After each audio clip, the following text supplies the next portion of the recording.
This is House Planning Help, episode 29. Hello, I'm Ben Adam Smith, and this is a podcast all about self-building and renovating. But we also look at some of the wider issues too of exactly what houses we should be building in the 21st century. At the time of recording, it's exactly 3 years until I want to be inside an energy-efficient home. That is my goal, so we'll see how we go. In this session, we're looking at the benefits of scaling down your ideas. How can you create a home that is the right size for you? And I chat to architect and best-selling author Sarah Susanka from the Not So Big House series. But let us start today with a quick update on my ebook idea. I mentioned this in the last episode, that it's 1 year since I started House Planning Help, and I wanted to produce an ebook that highlights the best advice, those common threads that I keep on hearing. And I know that the late Stephen Covey always used to say that you learn things so much better when you teach them to someone else.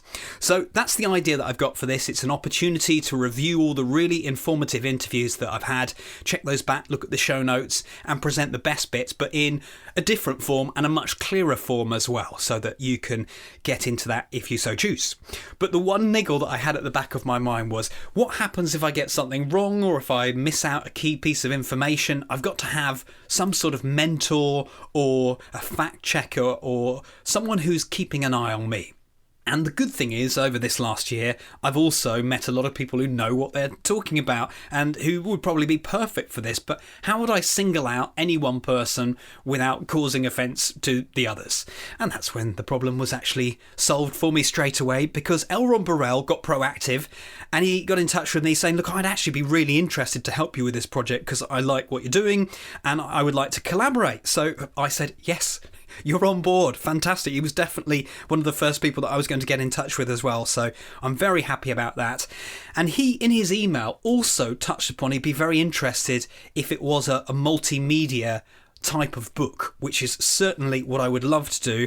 I'm just not sure whether it's a huge leap to take for the first time I do this, but all in good time, we'll see if we end up going down that route. So I'd like to thank Elrond, but if you are someone who has been listening to the podcast series over this last year, or I suppose even if you've listened to the episodes in a much more condensed space of time, maybe you could give me your input. And you can do that by going to houseplanninghelp.com/input. And there I've got a questionnaire. It's only 4 questions, but it'll take you about a minute to complete, I reckon. And it would certainly help me create something that's got all the information that you would like within it. Just before I move on to today's interview, I'd like to say that I feel one of my key objectives, a definite major purpose of mine, is to try and get these good methods of energy efficiency and better building out to a wider audience, because I often surprise myself by thinking I'm searching for answers that don't exist, and we seem to come across many of the answers that are there but perhaps are not known about or haven't been engaged fully in the mainstream. So that's what I see I'm doing here with this podcast. I'm trying to help those people that I think have some really good ideas just get better exposure. And I also feel in a unique position because my background is in the media, in radio and television, but I've also over the last few years built up quite a good knowledge of new media, how you can use the internet to create and generate an audience in a particular niche. And so part of what I feel that I should be doing is encouraging certain people to get on board, whether it's set up a blog or a podcast or a video series, just to contribute in some positive way. But I say all this very lightly because I know how much content you need to keep it going, and that either takes time or money. However, I have a sneaky suspicion that one day L. Ron Burrell will have his own blog, podcast, video, whatever it might happen to be. And so as way of a thank you, I thought I'd secure him that top domain, because these days it's all about the personal brand, and I went to check, is there an lronburrell.com that's still available? We better bag that for him. So Elron, that is my gift to you. I have got you that domain name. Don't feel under any pressure at all. I'm just saying when the time is right, you can launch yourself on there, and I for one will be subscribing and making sure that I check out all of your content. But yes, thank you for helping me too. Let's get into today's interview. It's with Sarah Susanka from sarahsusanka.com. Now that is good personal branding. She's got a really interesting story which has led her to embrace the not so big philosophy. So we'll find out all about that, but I started by asking for a little bit of background. Well, I actually grew up in England. I lived in Kent in just a little village called Knockholt, not far from Sevenoaks or Bromley for people who know the area. And I was a daughter of an inventor who got a job with Mattel Toy Company in Los Angeles. And so at the age of 14 in 1971, my whole family moved to Los Angeles. And it was quite an amazing journey in a way because I lived in this little village with 1,000 people in it, and I moved to an area of American sprawl. And my high school was 3 times the size of my village, so it was just incredible. I didn't know there were that many adolescents in the world, let alone at one school. Um, but one of the things that really struck me as soon as I arrived in this suburban quote unquote paradise was that there was no place to walk to. You know, you could walk around houses, suburban settings, but there were no shops. So to get to the shops, we had to walk for probably about 2.5 miles. And my mother was terrified initially of driving on American roads with her huge car that my dad had bought her. So, we felt very isolated. It was quite an unusual experience. And of course, I got used to it and I've lived here for the rest of my life. But I have this interesting perspective on the American house and the American development habits, if you like, that would make me a commentator on how to do it differently. And my English upbringing has had a huge influence on what I talk about. I'm now an architect and an author, and I try to help people see how to build smaller but better houses. So when did this first develop? Was it really just coming across from England and then you thought, right, I'm going to sit down and work out some plans, or how did it move on? Well, actually, it was an outgrowth of an interest I had as a young child. I loved drawing floor plans, even when I was in England. And when I got to this country, that just continued. But I really didn't know what an architect was until I got to college and realized that was what I wanted to be. So the interest grew. I certainly was motivated to do something at the age of 14. I thought there is something huge missing here, and I can see what it is, and I want to talk about it. But it wasn't until I'd been in architecture school and come out the other side of it that I realized, I was perhaps perfectly trained both from my childhood and then from my architectural studies to be able to help people design better houses here. So how has it impacted on your designs then? What are we talking about here? Well, the things that I describe, I suspect a lot of your listeners will be familiar with the American McMansion phenomenon, but here people build bigger and bigger and bigger houses thinking that somehow that's going to get them the sense of home that they're looking for. And the very simple observation I make is that the feeling of home has nothing to do with size. It's a quality and not a quantity. And having grown up in England, and my friends had some wonderful houses, many of them with lots of interesting nooks and crannies and a sense of history about them. A lot of American homes are devoid of those things that really make them feel like home. And so I started to try to describe what makes a house feel like home. A lot of what I talk about actually has to do with shaping the whole space, not just the floor plan. And I think in England, because we're surrounded by history, we have a sense of what, for example, a thick wall and being able to sit in a little window seat within that thick wall gives you an incredible experience. In this country, we don't have that. We've got 2x6 or 2x4 walls that make it feel very paper thin. And so I try to give people a sense of what it means to shape the whole space. I must admit that I don't know a lot about the housing stock in America, so this might be a good point. Maybe you could give us an overview. Absolutely. Well, when I wrote The Not So Big House, which was the first in my book series, that came out in 1998. And the houses were just getting bigger and bigger and bigger. And what I knew from working with my architectural clients was that what people were really wanting was a well designed house, but they didn't know how to ask for it. They didn't have a sense of what energy efficiency was. And so I was just doing that automatically and making every house that I designed energy efficient, well insulated, with an eye to good indoor air quality, many of the things that I'm sure you cover in your program.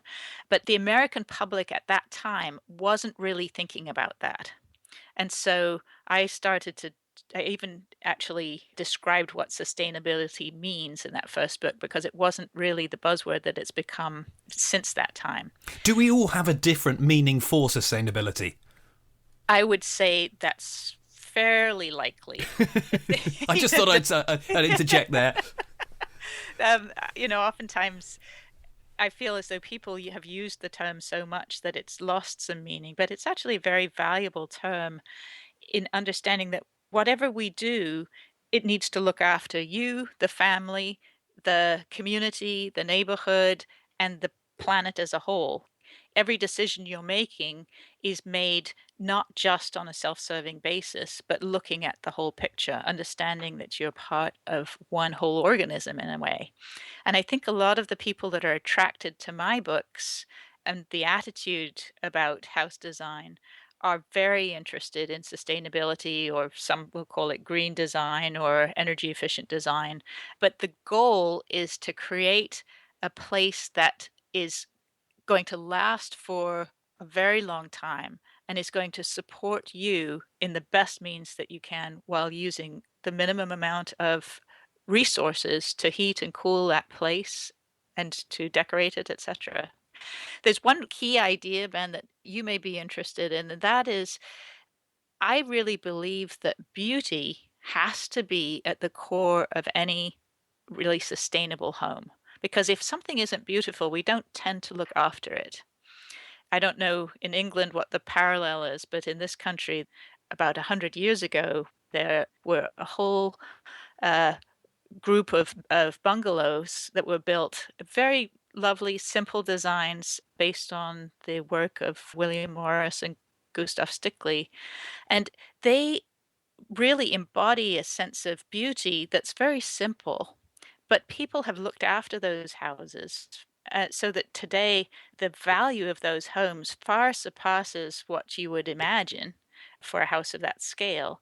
And they are really well cared for. So we, as human beings, are a very important part of keeping something sustainable, and we respond to beauty. So I think that's a real key.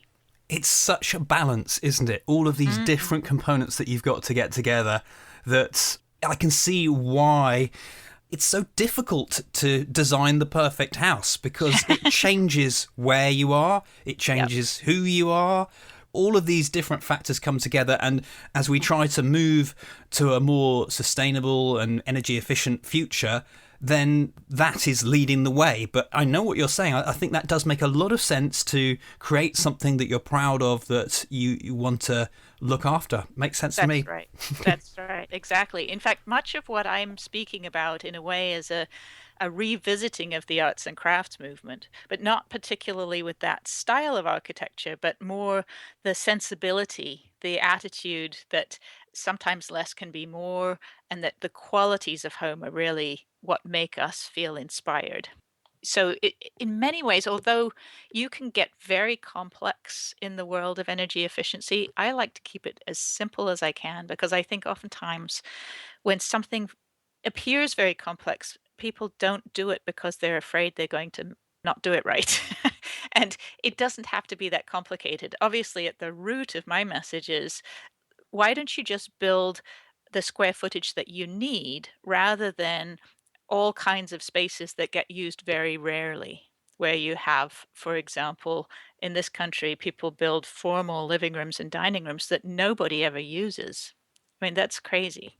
And so I encourage people to instead build informal spaces that they use every day, and understand that when your friends come over, with just a little bit of changing of the lighting, you can make it into a delightful room that's going to be very gracious for your guests, but they actually want to be where you are. They're not interested in having their socks blown off. They just want to be in a comfortable place. How much space then is too much space, or does it depend on the individual who's building the house? I believe that it depends on the individual. I've tried very hard to stay away from judging people for having too much space. What might be too much to me may be just right to somebody else. So I leave it to the individual to make those decisions. But what I try to do is give people the tools to make those decisions in a way that really benefits their lifestyle, that allows them to make those choices. So I have in my fan club people who ascribe to very, very tiny houses at one end of the spectrum, and people who at the other end might think that 3,000 square feet was a small house, so it's really a very wide range, and I just let them make their own choices on that matter. Are you always thinking about open planned spaces, or when you create a room? I was watching some of your videos earlier that you have more than one purpose for those rooms. Um, I I tend to do double duty with the rooms that I design. So, for example, we just talked about the living area that can serve both formal and informal functions, or a dining area that is your everyday space, but then also can be a formal space on those occasions that you need it. But I tend to take that attitude with a lot of other rooms as well. For example, in many American houses, there is a guest bedroom or even a guest bedroom suite that sits empty 99% of the time, if not 100% of the time, often filled with boxes and things because nobody's using the room. So I encourage people to think of that room, for example, as perhaps an in home office that on those few occasions that you do have somebody stay, you can hide the office function a little bit so that that room can do double duty. So it's, in a way, a very practical way of thinking, but I'm just trying to help people to see how they can use every square foot of their house every day. I noticed when I was reading a little bit about you that the book A Pattern Language by Christopher Alexander came up. Now, I've heard this mentioned before, but is that a very influential book to all architects, and why, for people that haven't read it? It is a very influential book, and the reason is that it's something that I think a lot of people, they don't realize that they have inside them an understanding of building and architecture. What a pattern language did was allowed people to really grasp that they can choose how they want their environment to be using principles that are very simple to apply. So, for example, Christopher Alexander talks about one pattern is what he would call alcoves. And it simply says that human beings like to hang out in smaller spaces looking into a larger room. So that alcove becomes, in a way, an archetype for designing and building. When people who are not trained in design look through this book, it tends to make them feel as though they now have a set of tools by which to think about space. So I actually was introduced to this book when I was in college, but I realized it was still written in a way that made it difficult for homeowners to really absorb and then apply.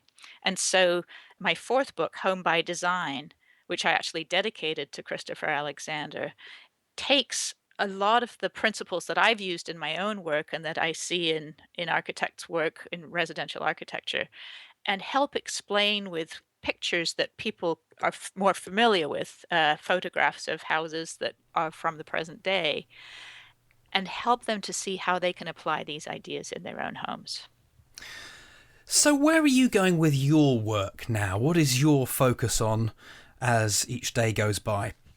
Well, I am doing a lot of public speaking these days, and I'm starting also to talk about community design as well as individual house design.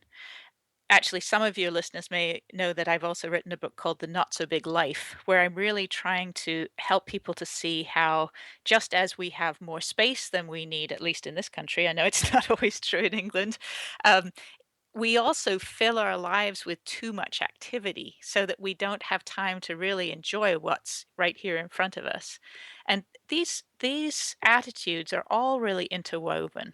So the understanding that we can slow down a little bit and really enjoy our lives in the moment as opposed to be rushing around trying to keep up with all of the emails and all of the things that we have to do, our lives can get completely out of control, just as our houses can get completely out of control.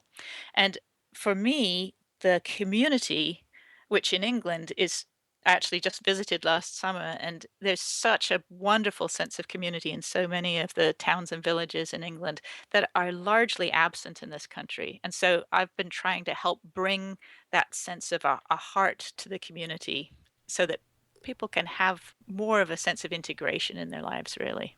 Why is that? Why is it missing? I don't really understand why there should be a difference. I think the big difference is that a lot of this country was developed after the advent of the automobile. And so even though obviously there were settlements around the country before the automobile really took hold, the freeway system and the interstate system in this country have made everything spread out. So you don't need to walk anywhere. In fact, it's very difficult to walk some places. You have to get in your car to go. And so when you move past people in a car, you don't get to talk to them, you don't get to stop and say, "How are you doing?" And just those everyday interconnections that are so vital to our feeling connected to one another, they don't happen. And a lot of people in this country don't even realize it's missing because they've never lived in a place that has that. But those of us who've grown up in another country often realize there's a big something missing, and we would love to get that brought into the community. So just introducing the idea that you can walk places, you don't have to go in your car for 2 blocks. You can But actually this is just difficult, as you say, because it's developed around the car. That must pose some huge problems as it does. fuel, or gas, as you guys like to call it, gets more and more expensive. You can't just walk around the town. So is that in anyone's vision of we're going to change things? Just barely. It's it's mostly, I mean, there are certainly some groups of people, most notably a group called the New Urbanists that you may have heard of, who are really trying to learn from both European towns and villages and some of the older communities in this country, and just to get the proportioning, for example, of a street width correct, so that you feel like you've got some connection to the other side of the street as you're walking down one side or the other. Really basic things that are just not normal to development in this country. So it's going to be a real learning process, and in some ways an uphill battle because it's changing people's behavior dramatically. Everything relates to the car here. How do you see the vision of the next 10 or 20 years? What's your view of the changes that are coming? Because I feel that there are going to be some big changes and they could actually happen quite quickly. We're noticing them and we have been living through them for the past 20 years, but I wonder whether it might accelerate. I think it will. I think actually, if you look at anything, not just house design or urban planning, but many, many different parts of our culture, because we're now able to talk to each other so easily. Here are you and I speaking across thousands of miles very simply and sharing ideas and being able to then disperse these ideas on the internet, etc., that we're able to connect our thoughts around the world. I often call this our infant global brain is coming online. Yep. And Yeah, so, yeah, I'm with you 100% on this. And yes, and I think this could be quite powerful just at the right time, luckily. exactly. And I personally feel that although we've been through hard economic times in this country, I think they've been very valuable because they have woken people up to the recognition that they don't need as much stuff and as much space as they thought they needed. A lot of people got a big wake up call and realized we want something that looks nice and that feels nice to live in, but we don't need masses and masses and masses of space, which is really a new idea for a large segment of the population in this country. So I think it's really changing for the better. I think that we've got a huge opportunity to design a better environment all round. And I think people are ready and receptive. So Although, as I say, in this country at least, a fair amount of reconditioning in order to get people used to that notion. I think there's a lot of interest. And if you look at, for example, generationally, the millennials and the boomers are both really interested in downsizing and in living closer to the town center or a place where it's very walkable. So I think there's a lot of very good signs. I have a friend who I used to work with and he moved away. And it was only recently that I realised I haven't actually seen you for about a year and a half because we're always talking over the internet, or I can see his face on Skype. So Right. it's quite funny like that. And I do wonder that working remotely might become far more acceptable. There is outsourcing that happens day by day, but that could be another way of actually saving a lot of energy by working at your desk. You'd be working at a desk if you had to drive on the commute an hour each way or however far it is. Right. Well, it's certainly in my world, that's already happening. I work now with architects in several different states, and we don't need one place to all be meeting. We can share our desktops when we're working on a project together. It's actually easier in some ways than leaning over somebody's shoulder. So it's happening. And when I design a house, I try to make sure that it's got workspace in it that can be the in-home office that will allow people to work virtually. So I think it's well on its way to happening, and I think it will find each other working not just from county to county in England or state to state in this country, but from country to country very frequently. Well, it's been fascinating to chat with you, Sarah, so thank you very much for your time.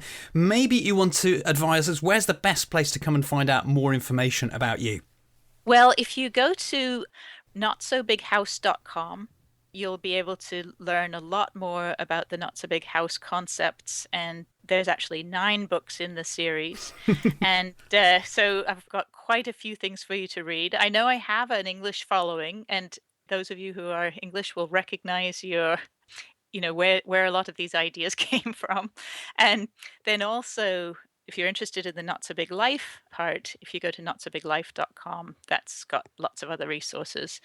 And finally, I'm on Facebook, so communicate with people from all over the world on Facebook. So that's just, I have a Sarah Susanka fan page.